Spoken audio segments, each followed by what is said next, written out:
ভাই আমি আজকে 7 দিন যাবৎ হাসপাতালে ভর্তি ছিলাম। হাসপাতাল থেকে এসে দেখতেছি আমার বাসা পানির নিচে বন্দি।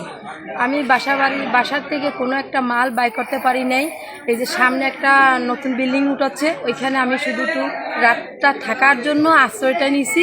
কোনো স্কুল বা কোনো কলেজে আমি কোনো খোলা পাই নাই, না পাওয়ার কারণে আমি এখানে এসে আশ্রয় নিছি। কিন্তু কালকে 2টা বাজে হাসপাতাল থেকে আসার পরে আমি এই পর্যন্ত না খেয়েছিলাম। আজকে বর্তমানে আমি পৌরসভার আন্ডারের খানাটা পাইছি।